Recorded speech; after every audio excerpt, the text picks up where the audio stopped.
We are Memphis Wrestling. Join us live June 4th. Impact Wrestling star Alan Angels is coming to Memphis Wrestling. Plus, United Wrestling World Champion Danny Limelight, who will get a shot at the world title. Save $5 on advance tickets with the code ANGELS at checkout. Mark your calendars Thursday, July 13th as Memphis Wrestling tag teams with the Ingomar Baseball for a big fundraiser benefiting the Ingomar Baseball team. Then, Saturday, August 19th, Memphis Wrestling and the Pontotoc Run Club are fundraising for St. Jude. Tickets and sponsorship opportunities are available now. All tickets are on sale now. Get yours right now at championshipwrestlingmemphis.com.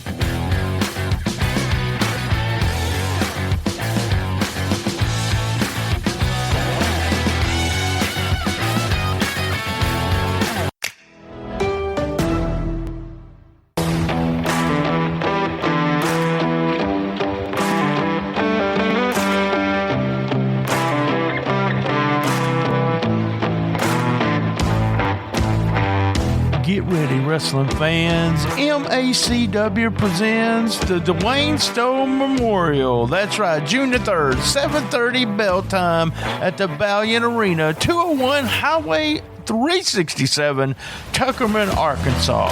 100% of proceeds from this event will go to Ricky Rowland to help with his added expenses because of colon cancer. This is a good cause, and it's going to be a good card.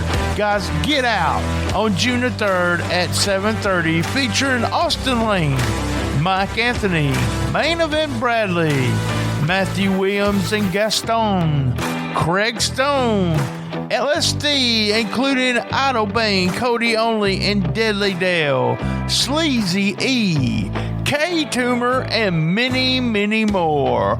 All tickets are $7 and will be available at the door. All major credit cards and Cash App are accepted. June 3rd, be there! Valiant Arena, Tuckerman, Arkansas, June 3rd, 7:30.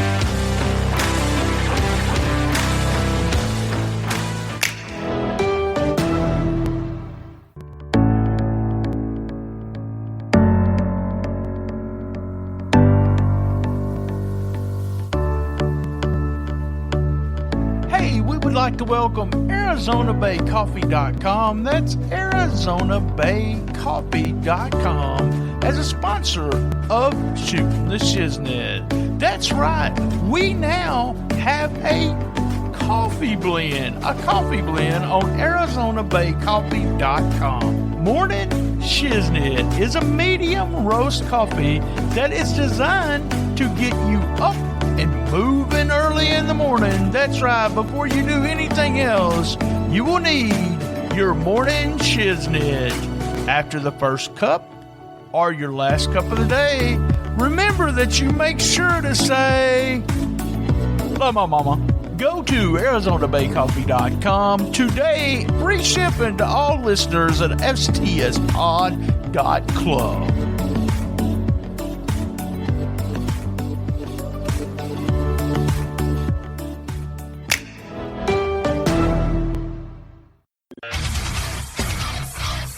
Hey, just a quick reminder, subscribe for $5, $7, or $10 at www.patreon.com/Shooting the Shiznit without a G. That's right, Shooting the Shiznit without a G.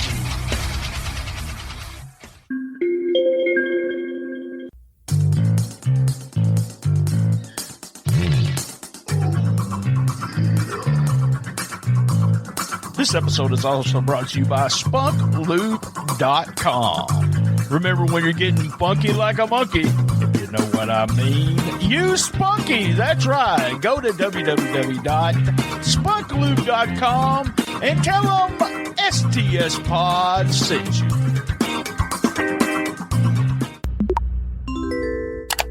We can all help prevent suicide. The National Suicide Prevention Lifeline provides 24/7 free and confidential support for people in distress, and also prevention and crisis resources for you and your loved ones. Call 1-800-273-8255. Remember, all episodes, Memphis in May. Go to stspod.club. Be there.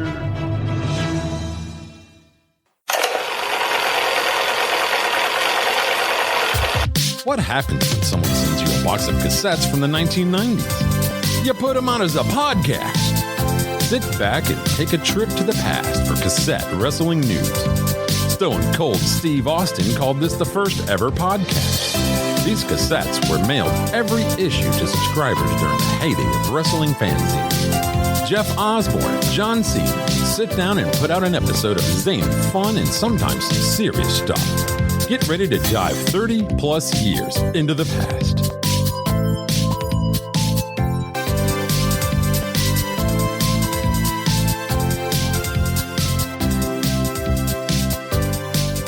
Jeff, we're at episode 9, and this, even though I did enjoy the Eddie Gilbert interview earlier, this might be one of my favorite episodes, and the reason why is because this is a shoot interview.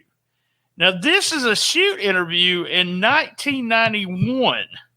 Okay, that if you don't understand that, people did not talk outside the business in 1991.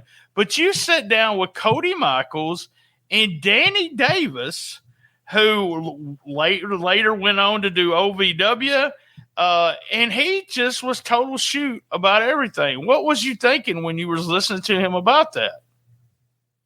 I didn't even remember it until just now, but I remember thinking in the middle of it, is he going to get in trouble for saying this stuff? Or is he going to, because at the time, you just explained it. You didn't talk about this stuff. You were still right on the edge. This is before McMahon even said, hey, we're, sports entertainment. This is still in an age where the business was protected. I mean, you're talking a few years before it opened up and, everything kind of went haywire with the internet. But this is still a time where it was protected, man. You just didn't talk about stuff. So I remember in the middle of that going, man, I'm kind of scared. Both of us are going to get in trouble, and I don't want to cost anybody their job. One of the guys that does the podcast is called P3 Radio. He is the nephew to Danny Davis. Danny Davis's mother made a bunch of ring gear, and he's seen so many wrestlers go through Danny Davis's house and his grandmother's house and everything. I actually texted him and said, dude, they call him Uncle Danny on the podcast. He's on there. Yeah. He's been on there a couple times, I think. And so I said, your Uncle Danny is breaking kayfabe. And he goes, where, what? And I said, it's 1991. He goes, oh my God. Because he remembers him kayfabing people even up to the point to when, he was in high school and he went to the OVW and they kayfabed a lot there.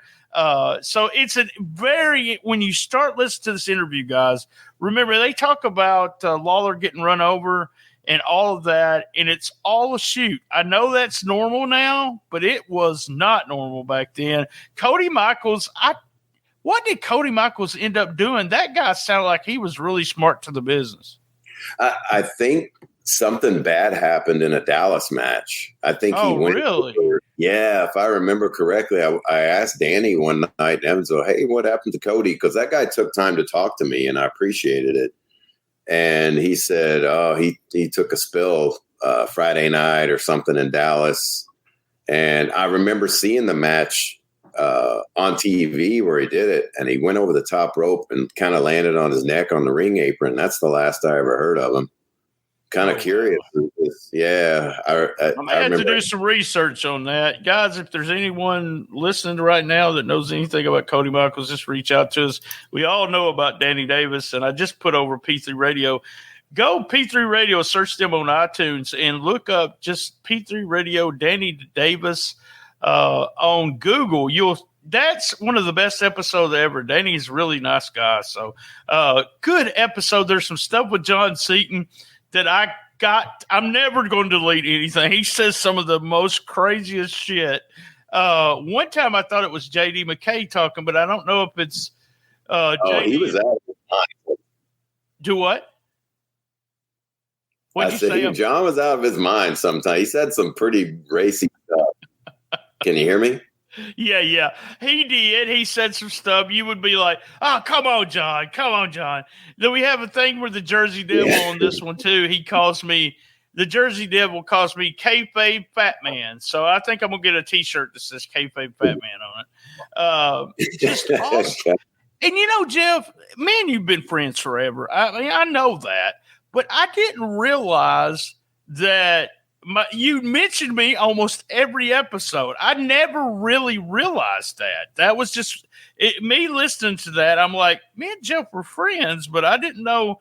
So we were both kind of trading tapes and talking to each other a lot more than I thought so. So you always made fun of you even reviewed my match on the early episode. So that was hilarious. All right, guys, Cody Michaels and Danny Davis. It's 1991 in a shoot interview. Enjoy.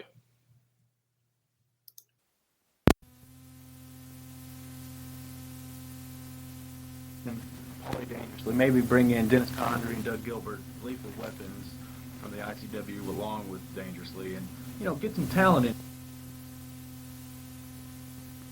In wrestling today, we have too many selfish individuals who will not, share. They just want them just for themselves. They want the money for themselves. I'm talking about the Vince McMahons. I'm talking about the Turners, the Jim Herds, men like this, the Vern Gagnes. These men are just interested in making a buck off professional wrestling. They're not interested in, watching the sport progress to the point where it's a national sport and everybody wants to come see it.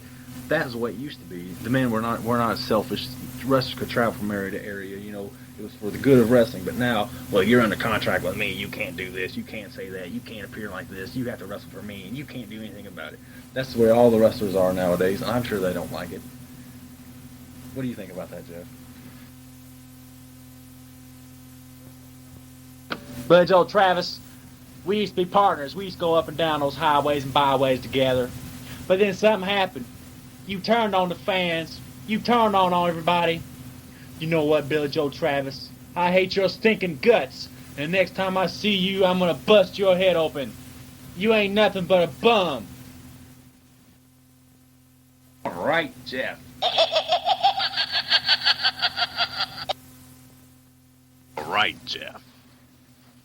Norman the Lunatic took on Cactus Jack Manson in a match that didn't make much sense to me, but Cactus Jack took some hell of a bumps out on the ringside. But in the end, Norman did that pancake maneuver where he sits on you. It looks like you're getting ready to do oil, excuse me. But Norman... Well, Jeff, why don't we take all the women that we find desirable and call it Dream Whores 1990? Come on, John. John and I... We may not agree with all your stuff, but hey. Hey, I know I'm a dickhead, but... Come on, John. All right, so seriously, I want to thank everybody for all the encouraging comments. I want to thank... why in the world would this man, who is the greatest wrestler to ever put on a pair of wrestling boots, venture into no man's land where he will be buried by lesser-named talents like the Ultimate Warrior and Hulk Hogan? Why in the world would he go there? It's got to do something with the money, Jeff. Try $1 million a year, John. I'd go. That's good enough for me. A contract out on Jim Herd. Any of you hitmen out there, I'm not talking about Bret Hart hitman. I'm talking about professional hitmen in the Atlanta, Georgia area. I want Jim Herd dead. Come on, John. You're going to get a lawsuit. I'm serious. Now, he can't win anything from me because I don't have anything. But hey, it's kind of ignorant, isn't it? That skill ought to be the factor that determines how high you go in wrestling, not who has the biggest arms, who's the biggest, who's the baddest. If that was true, then Andre the Giant would be the fucking world champion of Holds a lot of water with me. Who else would come up with an idea like the Ding Dongs? Who else would come up with an idea of turning Sting into the Wall Street Warrior? Who else but Jim Herd? And nobody is that stupid, Jeff. All right, Terry Funk, you're a heck of a guy, and if you people out here don't like Terry Funk, funk you. I used to have quite a bit of respect for Jerry Lawler, but it's all out the window now. Dinah told that Jeff because, he can't compare himself to Terry Funk. Terry Funk is 5 years older than Jerry Lawler. He's 45, Lawler's 40. But if you compare the two's work rate, then Funk wrestles like a man 20 years younger, and Lawler wrestles like a man about 10 years older. People who don't subscribe to the torch just burn me.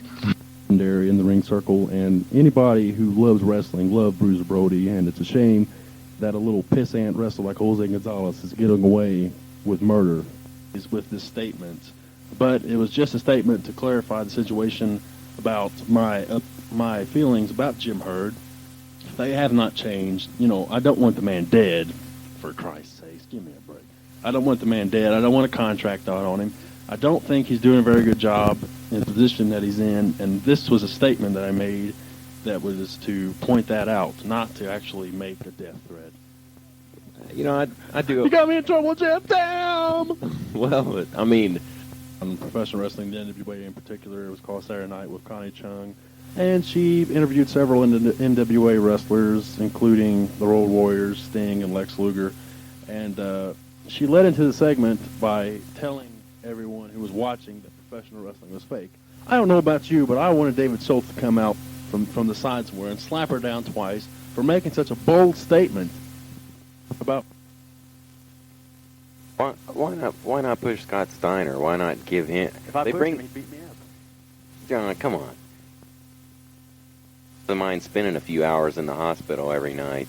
Well, you know, him doing these spectacular bumps takes away from the wrestlers who are supposed to be getting all the attention, like Luger, Sting, and Flair. They're saying, well, Flair did okay on that card, but really, the wrestler who stole the show was Cactus Jack Manson. That's the tape you'll be hearing from the Jersey Devil. And I have to urinate, but I'll wait till then. Okay. You know he won't. Later in the Anybody tape. from New Jersey, you look at Bon Jovi, you look at Bruce Springsteen, all losers. Anybody from New Jersey, give me a break. To show how mad John is, he was wrestling around the other night at his girlfriend's house with one of his girlfriend's friends. He belly-to-bellied her on the floor and broke her ankle in 2 places. Now, this is the truth. This is legitimate here, and that shows how mad John is. That just goes to show you that John can only beat up on girls and not the Jersey Devil. Yeah. This guy named James, and he weighs upwards of 320 pounds, and I put him down in record time, and I about broke his head with a mere headlock, which shows you the massive strength I have in my arms. And I will not hesitate to do this to the Jerky Devil. I will break some bones in his body, and then I'll laugh. Okay, there's the comments on the upcoming match with... Damn it, Jeff, Cassette Wrestling News belongs to the people. It should not be controlled by this corporate jerk Jersey Devil. It's for the people, by the people, and we make money off of it, so therefore we should own it. Okay, there you hear the comments from John. Now, John, I've had quite a turn in Flair. I never have it again, but as long as Ole's Booker, Flair's going to have some kind of power roles. Speaking of Booker, that show has been canceled to the joys of all males out in the United States of America, and to the dismay of all females.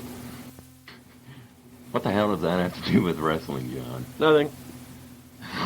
There should be a national holiday in remembrance Bruiser of Bruiser Day. Brody. Yeah, and it's sad to think that Mexican madman, Jose Gonzalez, is out walking the street, actually making a living off of wrestling after he murdered one of the greats of pro wrestling, Bruiser Brody, Frank Goodish. You know, I like to see that greaser. I like to see him in jail being bent over by the... Come on, John, let's keep this clean here. Damn it, he belongs in jail. He killed Bruiser Brody. Damn it, Jeff. John, we better keep this clean here. Anyway. You know why Mexicans are such great wrestlers? Because they're so greasy you can't put a hold on them. Come on, John. Now let's get rid of these racial slurs here. They eat tons of Mexican food before they go in the ring, and they fart, and it messes up their opponent. I gotta push pause. Pause. Okay, folks, we're back after that comment. I had to get a grip on myself there. You're always getting a grip on yourself. Come on, John. I caught you in the bathroom the other day, Jeff. Restricted to only one side of Cassette Wrestling News. He's uplifted your suspension, and you can only be on side one. Jeff, you know if that's going to happen, that people only listen to this one side of this tape, and they'll throw the tape away. They won't listen to the other side. Did you know that? I don't know. Let me talk about something here, Jeff. I had a thought the other day. You talk about El Gigante. You know, can you picture him sitting on his toilet? If I were in the room when he was sitting on the toilet taking a dump, I would call the Guinness Book of World Record people and have them come out and measure the length of that turd, because I think it would be in the book. Yeah, El Gigante is from South America, I believe Peru, and they have those those gigantic anaconda turds down there, those python-like things. Actually, you didn't know that Jake Roberts' snake is not an actual snake; it's a dried turd from El Gigante, coiled up in his bag. John, that's enough. My last show.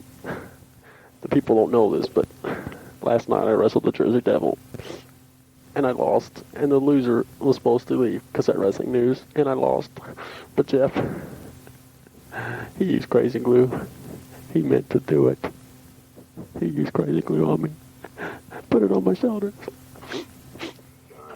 John, it's okay. Let's. For that, I give the match, on a scale of 4 dammits, I'll give it a 2 dammits. Dirty White Girl was wearing the same black lingerie she was wearing the previous week, and there's really nothing special. They didn't make use of the cage. I didn't see any panties come off, no bras coming off. I didn't see any hair ripped out of the scalp. I didn't get my money's worth. World. But there are some names that I want to talk about, and I want to relay some kind words to these people. To Jeff Osborne, I hate your guts. You cost me the match. Shut up. To David Meltzer, I got to admire him. He patted himself after me.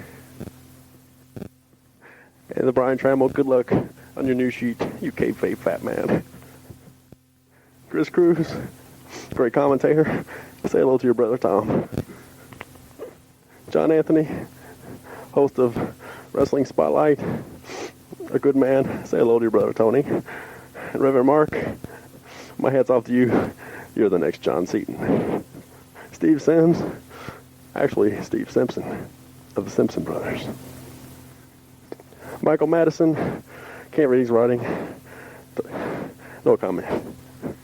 To Wade Keller, the boy genius, good luck on your torch. Well, not really. To Johnny Stewart, good luck in football when you retire from wrestling.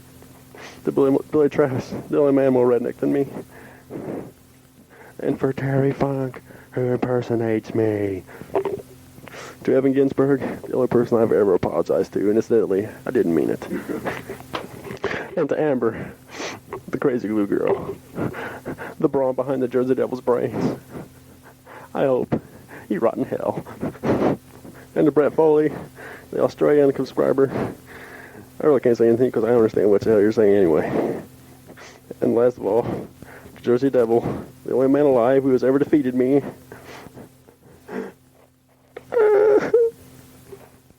I hope you rot in hell, Amber, too. And last of all, the great John Seaton, the man who made the show what it is, the man who will revitalize the Air Force, the best looking man in the world, the most muscular, the best wrestler. All I can say is, God, I'm great. And to all of you, y'all can go to hell. Every kind word I've ever said about any of you, I take it back. I hate you all. Oh, you New Yorkers, I hate you. And to Jeff, with me gone, your show won't last a month. Bar wrestling, and I'll never forget the good times that we had on Cassette Wrestling News. Our voices will live forever, damn it. Why is it you guys all sound like you swallowed sandpaper? Okay, here you go, Jeff. This is what you've been waiting for from the guy who everybody likes to kick around and disrespect and just not promote properly. It's a sad thing, but hey, I'm a trooper and I'll just continue on. Kind of sort of like Eddie Gilbert. Maybe my break will come someday. Okay, gotta get serious. Welcome to the Jersey Devil Show. And all of you loyal fans of the great Jersey Devil will be happy to know that I have petitioned new Cassette Wrestling News Federation President, Vicious Vince De Palma, to strip that miserable dog, John Seaton, of the CWN heavyweight title and hand it over to the great Jersey Devil, the people's champion. Seaton's underhanded tricks were nauseating. He lost the loser leaves town match last summer, and as such was expelled from Cassette Wrestling News. And then he sneaks back under a mask, he cheats his way to the title, and he disappears as quickly as he came. Now, Seaton says that he's in the military, but I have information that proves otherwise. Informed sources tell me that Seaton is on the run from the law, something to do with missed child support payments. What a despicable creature. But I am certain that vicious Vince De Palma will do the right thing. Now, my sources tell me that Boyce Johansson, that yellow dog from Yo Mama, Colorado, has found a new, improved cure for insomnia.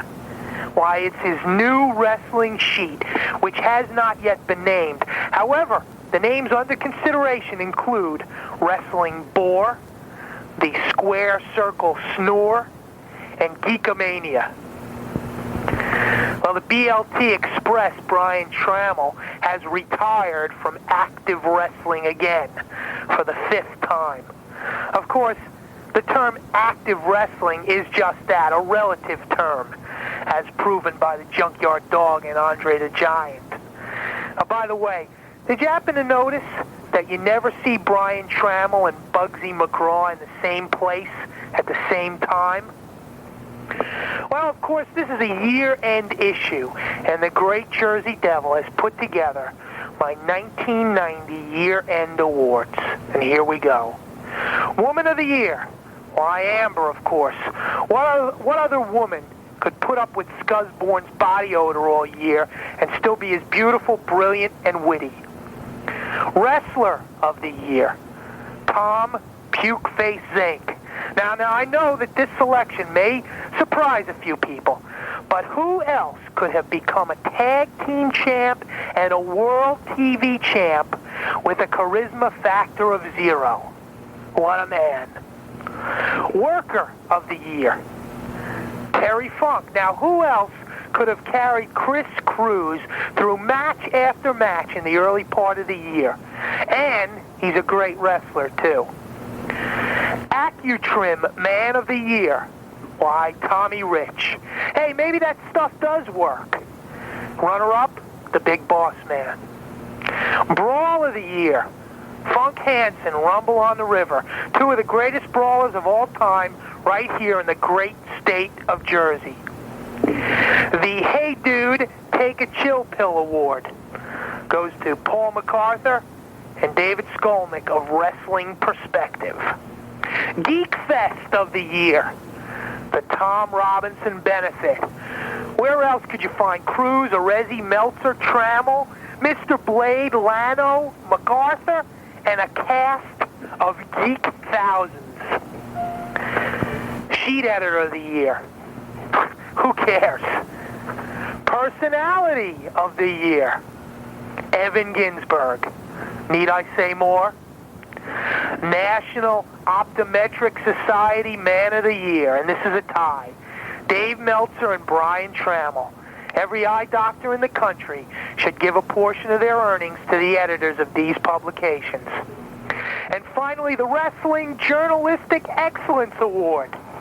Well, who else has made such an impact on wrestling journalism than the great Jersey?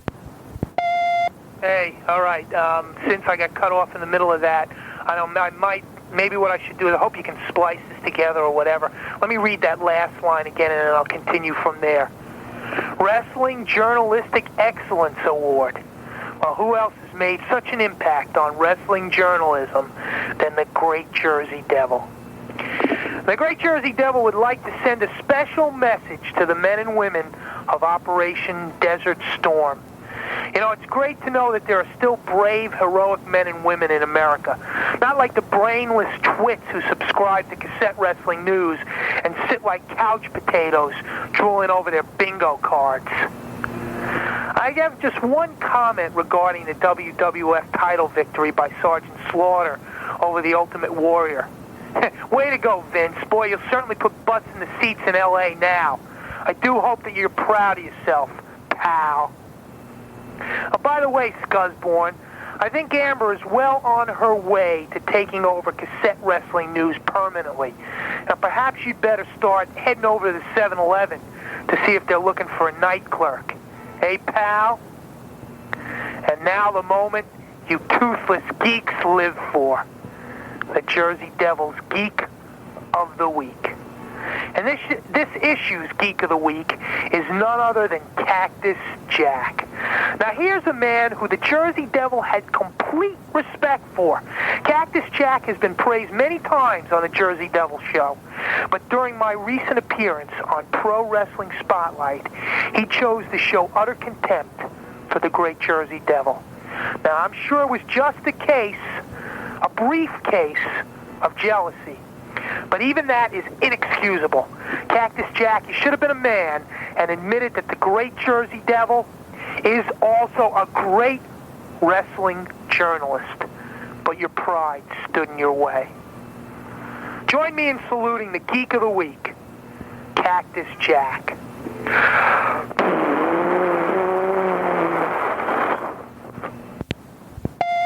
See, he couldn't even wait 2 more seconds. Good heavens. All right, this is the sign-off. Often imitated, never duplicated. This is the Jersey Devil from deep in the swamps of Jersey.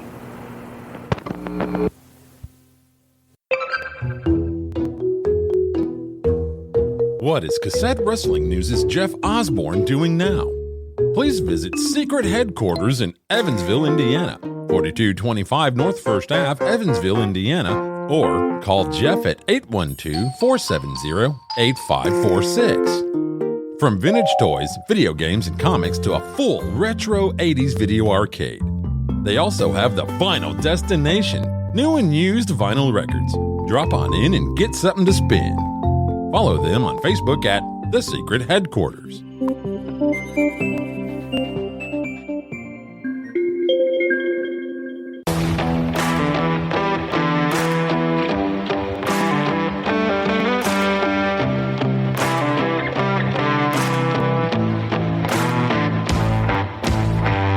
Get ready, wrestling fans. MACW presents the Dwayne Stone Memorial. That's right, June the 3rd, 7:30 bell time at the Valiant Arena, 201 Highway 367, Tuckerman, Arkansas.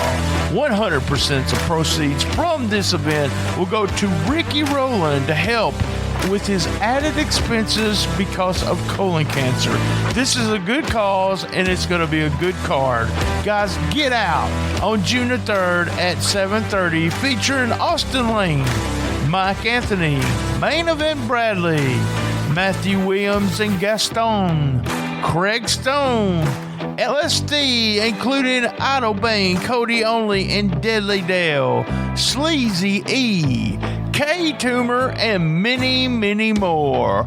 All tickets are $7 and will be available at the door. All major credit cards and Cash App are accepted.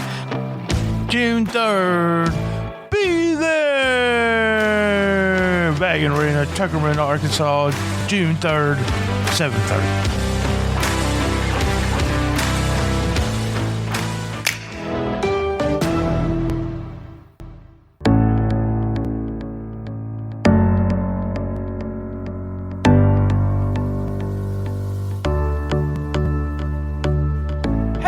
Like to welcome ArizonaBayCoffee.com. That's ArizonaBayCoffee.com as a sponsor of Shooting the Shiznit. That's right. We now have a coffee blend on ArizonaBayCoffee.com. Morning Shiznit is a medium roast coffee that is designed to get you up and moving early in the morning. That's right. Before you do anything else, you will need your morning shiznit.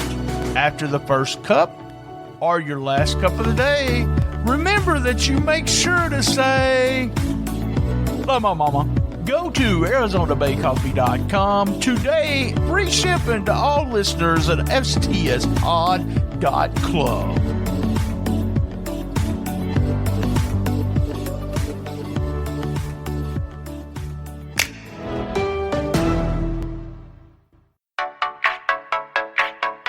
Are you enjoying the episode? Well, Cash App us. That's right, $BTSTS. You don't have Cash App? Download it and get $5. That's right, $5. That's $BTSTS, $BTSTS.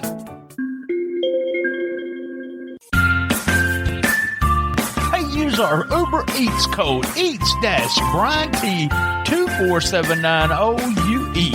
That's EATS-BRIAN-T24790UE. Use that code and get $20 off a $25 order.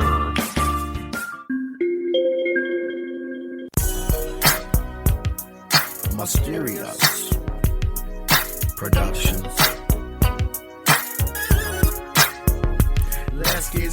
Ooh. This episode is brought to you by Spunk Lube. Spunk Lube is the perfect blend of water and silicone. It is an all-purpose personal lubricant that can be used for any occasion. You will love the natural feeling and look of it. It is safe for sensitive skin. Go to spunklube.com and tell them Shooting the Shiznit sent you. It's Saturday night, and it's going down. Me and her being at it for a couple of rounds. When things got dry, man, Remember, all episodes, Memphis, in May. Go to stspod.club. Be there.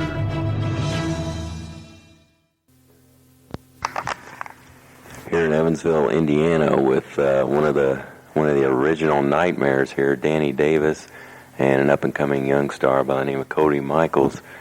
The first question I'd like to ask both of you is about Sergeant Slaughter winning the WWF title and how this is going to affect the people of the United States. And he's been leaving the matches early in fear of his life.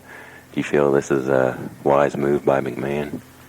Well, he's obviously doing this for obvious reasons. I think to increase his gait because he's trying to capitalize off of the Iraqi war situation.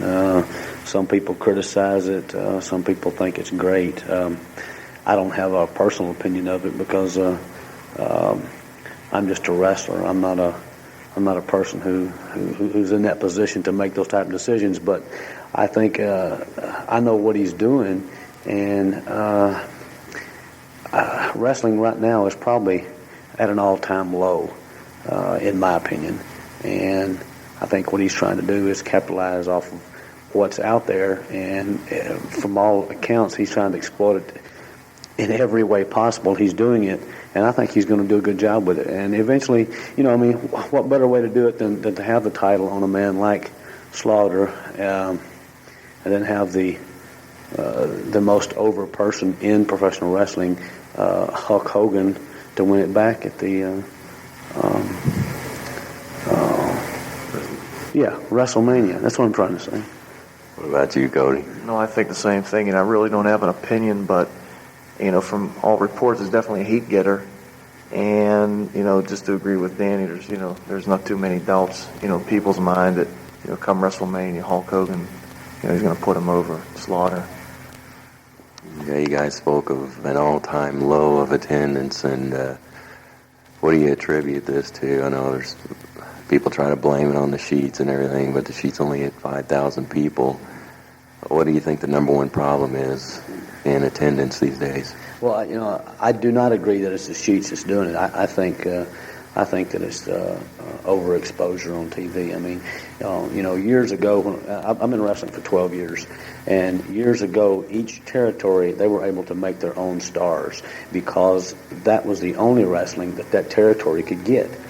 Now, when cable TV first came out, me being the greenhorn that I was, said that'll be the death of this profession because there won't be any local stars anymore. And that's exactly what's happened, because just about on any given day now, you can turn the TV on and watch wrestling from anywhere in the world you want. And, why would anybody want to pay to come out to see a live event when they can just sit home and watch the TV in the comfort of their own home, especially with high price of tickets and the gasoline prices the way they are. So my thing is it's just overexposure. That's what I think. When a young guy like you has not been in the business very long, do you feel that you've been cheated, and you see some of these bigger guys that are 300 pounds, 6'8". Do either one of you guys feel cheated that you weren't blessed with that big size and that you couldn't get a big break in the WWF or anything? No, I don't. I don't feel cheated at all. I'm just gonna, use my abilities, to whatever extent I can. And I do think there's still a place in this business for people our size, workers our size, good workers that can go out and have good matches. There's definitely still a place. What can be done to increase attendance? Well, I guess that's sort of getting back to what Danny was talking about as far as overexposure and inception of cable TV. Growing up in Pittsburgh, you watched Bruno Sammartino and Dominic DeNucci, and that's all you saw. You didn't see Ric Flairs or Nick Bockwinkel's.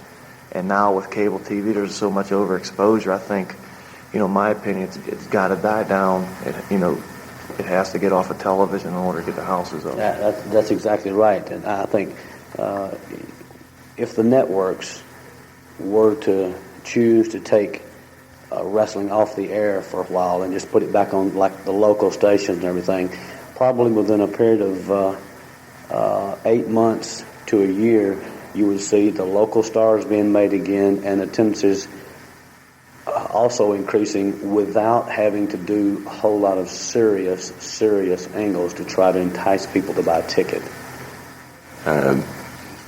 Eddie Gilbert has been known for some wild angles. Do you think that the incident with Lawler was done a little bit too soon, or just being desperate to get people into the arena? Are you talking about the automobile incident? Yeah. No, I don't think it was done too soon. Well, there's a lot of ways to look at it. I mean, I'm sure Eddie's a very, very intelligent person. I've known him a long time. As a matter of fact, I had his very first match with him, and I had one of his last matches in this area as well. I hate to say, but he's an exceptional, gifted person when it comes to coming up with ideas and things. He does know how to put people in seats, but a lot of times your hands are tied. But not to get off on your question. I don't think that a lot of the fans totally believed what they saw. They said it looked too good to be true. They said, only a stuntman could do it. But the fact of the matter was, it actually happened. I mean, it actually happened. And maybe it was too good. But as far as it being done too soon, things like that, I really can't say. I mean, hindsight's much better than foresight. But from the people that I've talked to and heard from, they said it just couldn't have happened. But it did happen, and it was incredible. It looked great, but it did actually happen. It did get our angle of the year. It should have, because I don't think, who in their right mind, not to knock anybody taking the bump or flying over the car, but I'm not going to stand it. I mean, people can say what they want about the man, but he's an incredible athlete. He's gifted as well, and I wouldn't stand in front of a car. I mean, he took the shot. He took it, and he has my respect because of it. And he was black and blue for about a week and a half after that. Oh, Lord, it's so sore he couldn't hardly move. He had a big gash in his leg, not to mention his hip and his elbow that went through the windshield. So, I mean, it actually happened, people. It actually did. Speaking of injuries, I know last week you said you had, I believe, your 13th broken nose. Yeah, that's right. I don't know what TV it was, but I was wrestling Black Magic, I think, was in a tag match or something, me and somebody else, and I guess it was Cody Michaels, yeah. And he's giving me the cue over there. So anyway, I went to do a flying crossbody off the second rope, and he wasn't there, but when he did catch me, dumped you backwards. Yeah, he dumped me backwards, and something that I've never had done to me before. And his body, and for those of you who don't know him, he's about 6'4" and about 280 pounds.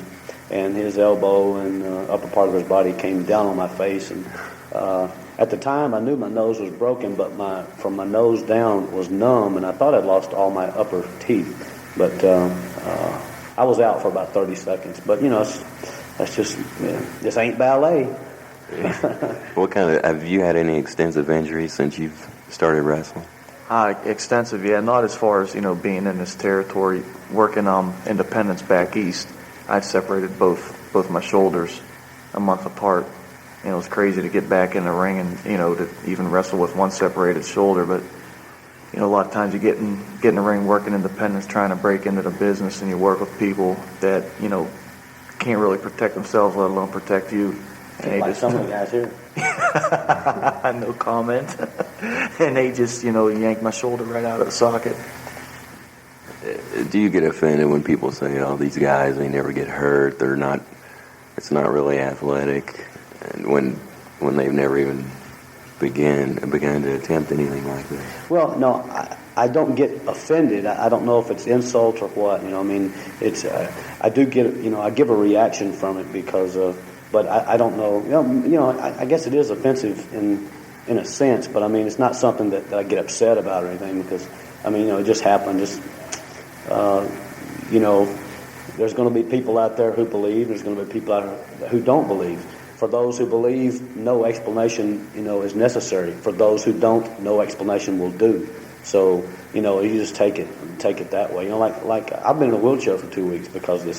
Here in 1984, I fractured 2 vertebrae in my back. Was unable to walk, and I was in a wheelchair for 2 weeks, and didn't know if I was ever going to walk again. That's when I was one of the Galaxians, and was one of our hottest runs in here when Jimmy Cornette was managing us. As a matter of fact, Ken Wayne and myself, who were the Galaxians, we were Jimmy Cornette's very first tag team. And one thing I'd like to get a plug in for the promotion, I was off for 3 months. I got a full paycheck every week. I was sitting home making $1,000 a week. So that's, I've never forgotten that. And that's one of the reasons I'm back in the area.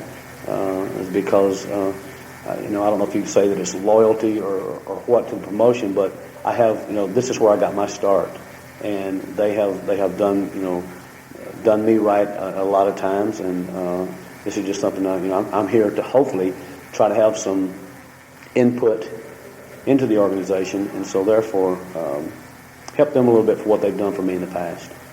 Do you guys think that there should be some type of medical benefits? Hell yes.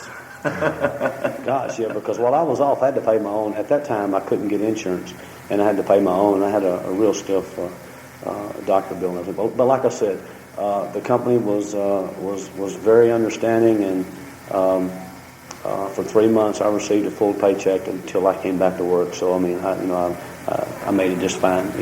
They don't do that to everybody. I'm not even sure that they would do that, today. But at that time, we were drawing very well, and they were, trying to take care of me, and they wanted me back. So, but yes, I think it would be great if there was some sort of medical benefits or something like that. Because hey, all you got to do is just take one bad move out there, and you're down.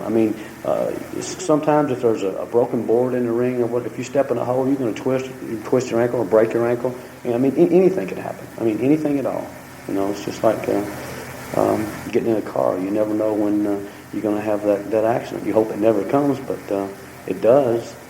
Like my nose, I wasn't hoping it didn't get smashed all over my face that morning on TV, but it did. But that's the 13th time, and I know y'all can't see it, but that thing's still twisted all around.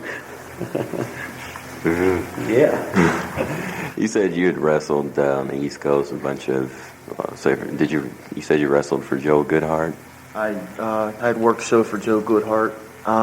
Dave Yohannan, Bob Raskin, independent promoters up there in that area. Yes, in Pennsylvania, Ohio, West Virginia, all over those parts. Joe puts on some of the biggest cards, and just anywhere for that matter. Is there any plans for you to go back and wrestle in the independent scene, or are you under contract here? Well, no, I'm not under contract. I wish I were, to some extent, but no, I'm not, and I don't, as of right now, I don't have any intentions of, going back working the independent scene, as others have. You said you had you studied under the same teacher as Cactus Jack. You were telling me some weird stories about Cactus Jack. Oh yeah. And what's the weirdest thing that guy's done? Well, the weirdest I won't say on his tape, but there's a lot of things that people don't know about him. They see him on TV and they see his gimmick, but I give that guy a lot of credit. He lived in Long Island, and when he was training and working out, he would make the drive to Pittsburgh every weekend, which is a good 7 or 8 hour drive. And myself and when Shane Douglas was training at the same time, we'd come up at get to the gym at 9 o'clock in the morning. And there's Cactus all bundled up in a sleeping bag in the back seat of his car. We'd wake him up, and he'd stay the weekend and drive back home on Sunday. Every weekend. That's a trip. Every weekend, dedication. Yeah. Would you? He's amazing. I mean, one of the reasons I feel that the NWA sort of let him go is that he was stealing the show. Have you guys ever just wanted to steal the whole show when you've been sort of restricted? Not have I ever wanted to, but I've done it on many occasions. And I'm not going to say where, I'm not going to say who, but I've had the office come to me on many occasions and say, please tone it down, you're only in the third match. And my answer to them was, which I'm not what you call rebellious, I like to get along with everybody, but my answer was, well, if the main event can't follow it, you need to revise your card. So eventually they did, and that's where I really started getting my run. I spent a lot of time down in the southeastern part of the United States, in Florida, Mississippi, Alabama, Georgia, and Louisiana, and overseas too, not Japan, but like the West Indies and places. And so that's the last 5 years, that's where I've been mostly. And it has paid off well for me. And my size did not hinder me at all. As a matter of fact, it helped me. What's the hardest part of being a professional wrestler? Right now, just breaking into the business, I think getting in is a hard part. If it weren't, through friends and, Eddie Gilbert's really the one that gave me my break.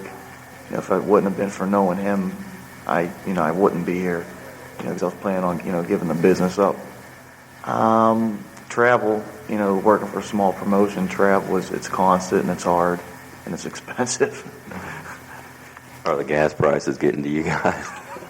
Gas prices have been getting to me for years, but nevertheless, it's something we all have to live with. If you want to go see a movie, you got to go out and you got to buy that ticket and you got to buy that gas. The only difference is that rather than driving 3 or 4 miles to the movie, for us, we have to drive hundreds of miles to get to the arena. But in most cases, I can't speak for anybody else, but I can speak for myself. It has been very profitable for me. I have been able to manage to get a beach home in Florida. I have a condo there, and so, like I said, for a guy who's only 5'8", and actually in no man's land, I've done pretty well for myself, and I don't. That's why I'm traveling with him. Yeah, he's hoping something will rub off, but I don't know that he really wants it to or not. I just want the beach house. Well, if you can get it away from my wife, I don't know. There's a lot of politics involved in professional wrestling. What's really one thing that bothers? What's really one thing that bothers you? Well, I think it's I don't know if the higher echelon promotions or whatever, they want to control, like the WWF and the NWA, which I've never worked for WWF, but I've been in the NWA, and I think they want to control the entire world when it comes to the professional wrestling scene. And what that does, and what it has done, is take small territories and the independents and really put a lot of the wrestlers out of work. Politics, wow, that's a tough question, because nowadays it's not how good you can really perform. It's basically who you know and whose butt you want to kiss to get in that position. Because you look at the WWF and you see big men with, I'll grant you, fantastic physiques and everything, but if you really take a vote on whether they can actually wrestle per se, I would say 75% of them can't stick their finger in their butt, you know. But so that if you consider that politics, their physique makes them look good. They have got to kiss somebody's butt to get somewhere, because if they can't work, so I don't know. I guess I really can't give you a fair answer to that question because I don't know. I'm not much on politics. I just try to avoid all the problems like that and just carry on with my little old self and sell a souvenir every now and then and just get in the ring and perform and then just go home. And stay out of everybody's way. When you see a guy like Sid Vicious or Ultimate Warrior or Night Stalker getting pushed, how's that, with someone with good ability, how's that make you feel? Well, I mean, you have to look at, granted, some people think that, those guys aren't good workers and they can't wrestle, but at the same time, they have good physiques and they have good bodies. They work hard, to make their bodies look like they do, so you have to grant them, some credit because they do put time in into making themselves look good. Exactly. Because that doesn't come overnight. So I have to give them credit there. As far as as far as myself, I don't get jealous when I see a person like that, being pushed because that's what wrestling has come to today. McMahon started that, when he basically went worldwide with his promotion. He showed the world that he had big monsters, and New York has always had basically one type of wrestling, and it's like the old stand-up type wrestling. But then, he incorporated guys like Randy Savage and Steamboat and guys that could actually get down and wrestle and work. And he had a good mix there. He had the big stand-up guys who didn't have to bump, and he had guys like that who could bump. So that's what really sent his promotion skyrocketing, I think. But overexposure has taken all that down, and when I see a big man who can actually perform, then no, it doesn't bother me at all. Like take Doug Furnace. I trained Doug Furnace. He lived at my house, and I taught him to wrestle, and he taught me how to lift weights, which, as I have started back doing again, I'm trying to get my physique back in shape and get my head straight and get back into shape, because I realize nowadays the only way you're going to get anywhere in this profession and maintain yourself is to have a well-conditioned body and a good-looking physique, and that's exactly what Danny Davis wants to do. I realize that I'll never be 6 feet tall. I'll never weigh 300 pounds, so I have to accept it for what it is. I'm 5'8". If I can hang around 200 pounds, I know what I can do. I've got a pretty good name out there that I can go basically anywhere I want to, with the exception of the WWF, because of my size. I'm not sure that I would even want to go there because I really don't like to travel anymore like I have. For 12 years I've done a lot of traveling, and I'm just basically content with what I'm doing.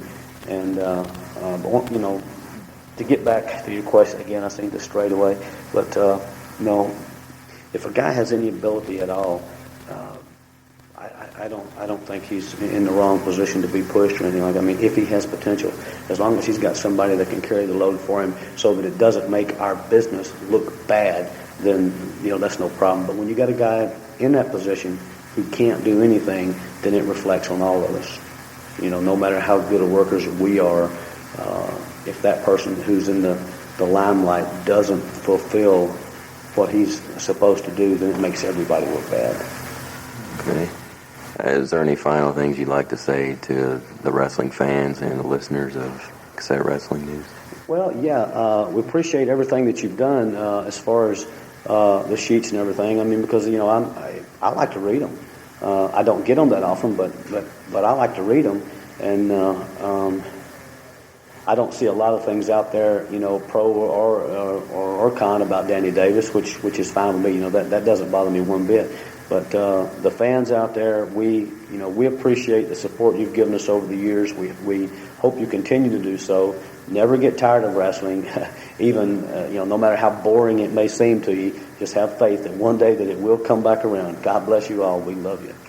How about you, Cody? Yeah, I think the same thing. It's definitely going to come around, and as far as the sheets and everything goes, I read them too, and I do enjoy them, and I haven't seen anything about my name in there, pro or con, and I hope I don't see anything con. in the future. But, getting back to something you said earlier, I don't think that, that the sheet readers are the ones that are really bringing the business down. I mean, that's really, if you say you have 5,000, to me that's 5,000 people that are going to be there all the time buying their tickets. Exactly. They're going to be there no matter what. Let's, get off our butts and really try to wake up the rest of them and get them going. But, I do appreciate, any support I've gotten so far, and just hope everybody hangs in there till this picks back up. You're talking to a bunch of wrestling junkies here. I'd pay money to see a thumb wrestling match. I want to thank both of you guys for taking time out to do this. Thank you. Thanks.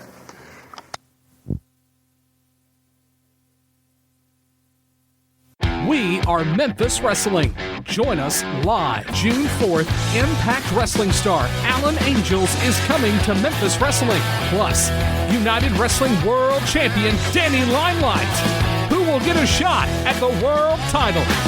Save $5 on advance tickets with the code ANGELS at checkout.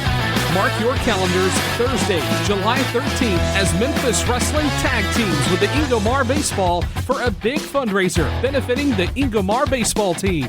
Then, Saturday, August 19th, Memphis Wrestling and the Pontotoc Run Club are fundraising for St. Jude. Tickets and sponsorship opportunities are available now. All tickets are on sale now. Get yours right now at championshipwrestlingmemphis.com.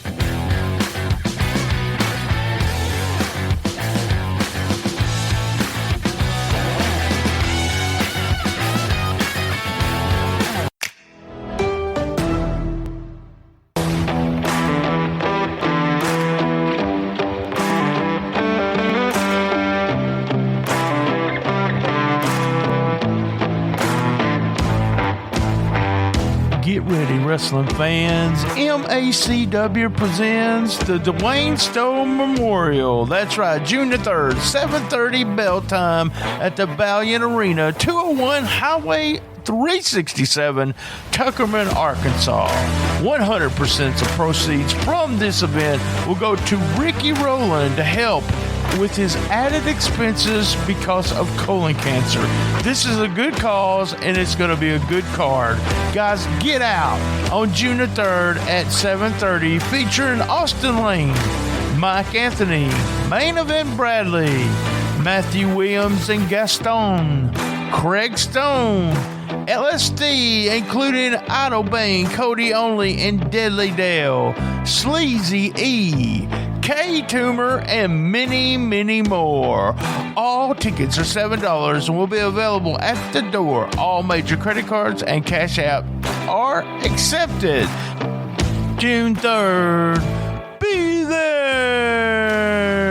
Valiant Arena, Tuckerman, Arkansas, June 3rd, 7:30.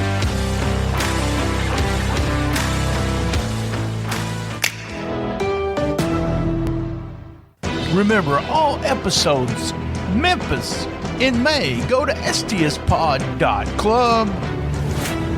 Be there.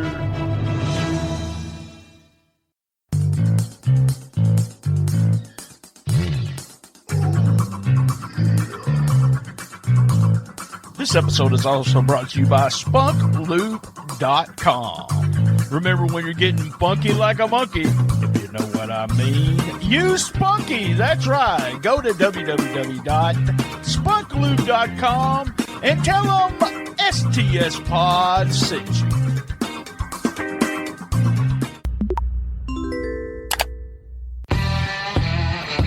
You want the best, you got the best. The best little wrestling podcast in the business. All episodes on www.stspod.club. Did you enjoy that episode? Cash App us at $BTSTS. If you've never downloaded the Cash App, download it today. You'll get a free, that's right, a free $5 for using the code $BTSTS. That's $BTSTS.